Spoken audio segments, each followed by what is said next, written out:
शांति जो शब्द है ना, ये एनर्जी के साथ साथ ज्ञान है। क्यों ज्ञान है? क्योंकि आत्मा की आपकी परम अवस्था को दर्शाता है। ठीक है, तो उसमें वो आपको आपके ही ज्ञान स्वरूप से जोड़ देता है।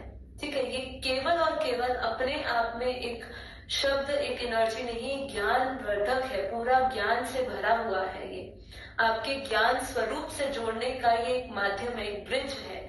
ठीक है, तो यहाँ पे वो केवल लौकिक शांति से नहीं बांधेगा, आपके अंदर एक ऐसी ज्ञान की ऊर्जा जो ज्ञान के रूप में, प्रकाश के रूप में फैलेगी, जिसकी अनंत और असीमित शक्तियां आप केवल इस लौकिक भौतिक जगत तक नहीं सीमित होगी, और वो लौकिक शांति तक सीमित नहीं होगी, वो अनंत ब्रह्मांडों से भी पार उस परम शांति को आप जोड़ पाएंगे, उस परम तत्व से जोड़ पाएंगे अपने आप को।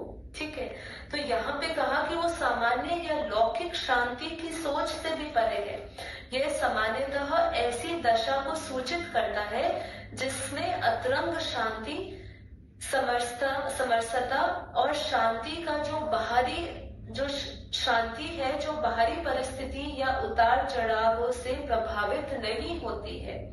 आध्यात्मिक शिक्षाओं में अगर हम परम शांति को अक्सर ध्यान और आत्म साक्षात्कार और ईश्वर से जुड़ने के साथ भी जोड़ते हैं। तो यहाँ पे जब मैं आपको शुरू में ही परम शांति के अर्थ को या परम शांति की महत्वता को समझा रही थी, तो यहाँ पे उन्होंने समझाया है कि ये ध्यान, आत्म साक्षात्कार और ईश्वर की प्राप्ति और ईश्वर से जोड़ने का एक जोड़ है। ये जो परम शांति है, ये ब्रिज है। किसके बीच का?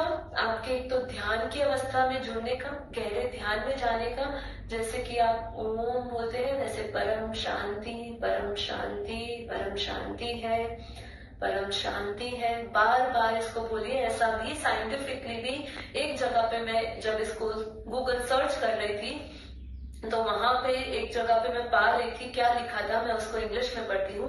परम Shanti is perhaps the best known for its celebration in the Param Shanti मंत्र.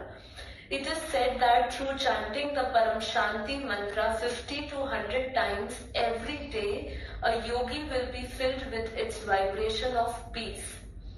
Some believe that this affects the subtle body, which allows the peace to also radiate out in the outer world. ठीक है, तो यहाँ पे बोला है कि आप ये परम शांति को 50 से 100 बार भी बोलते हैं तो ये आपको एक ऐसे हाईएस्ट वाइब्रेशन से जोड़ देगा, जो परम मतलब शांति के हाईएस्ट वाइब्रेशन से जोड़ देगा। और इतना भी कहा गया है कि इसको बार बार बोलने से जो हमारा सूक्ष्म शरीर है उसके अंदर परम शांति की रेडिएशंस निकलती है, और जो हम रिफ्लेक्ट करते हैं आउटर वर्ल्ड में भी, हमारे बाहरी जगत में भी।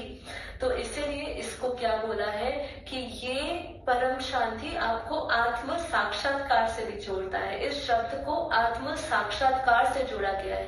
क्यों आत्म साक्षात्कार से जुड़ा हुआ है?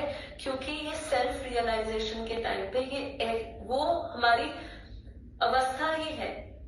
परम शांति हमारा मूल अवस्था ही है, हमारी प्रकृति है, मूल निज स्वरूप है। इसीलिए वो हमें आत्म साक्षात्कार से भी जोड़ता है और ईश्वर से जुड़ने के साथ भी जोड़ता है। इसे एक स्थिति के रूप में देखा जाता है जहां आत्मा हायर कनेक्शन के साथ पूरी तरह से समर्थन कर रही है, इच्छाओं और आसक्तियों के उत्कृष्ट चरणों से मुक्त होकर। क्या कितना ब्यूटीफुल एक्सप्लेन किया है। देखिए क्या कहा है कि ये शब्द परम शांति एक ऐसी स्थिति है जिस स्थिति में आत्मा अपने आप को हायर कनेक्शन के साथ पूरी तरह से समर्थन करती है, अलाइन हो जाते हैं।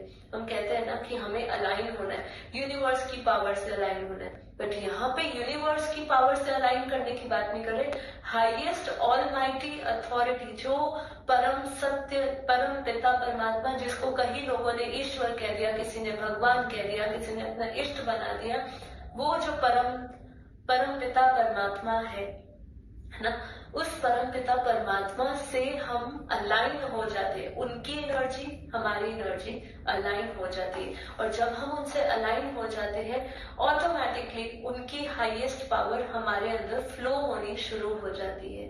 तो ये है परम शांति शब्द की ऐसी दिव्य महत्वता, जिससे हम सिर्फ उच्चारण से, सिर्फ उस पर बिलीव करने से हम वो शक्तियों को प्राप्त होते हैं, जिसको योगी मुनि कई वर्षों से शायद प्रयास कर रहे होंगे कि हम आत्म साक्षात्कार कैसे करें, हम आत्म अभ्यास कैसे करें, आत्म साध कैसे हो, ईश्वर की प्राप्ति कैसे करें। लेकिन यहाँ पे कहा कि इस अवस्था से हम हायर कनेक्शन के साथ समर्थन भी हमारा कर रहे होते हैं, और साथ ही साथ ऑटोमेटिकली क्या कहा, इच्छाएं और आसक्तियों से उत्कृष्ट चरणों से मुक्त हो रहे होते हैं।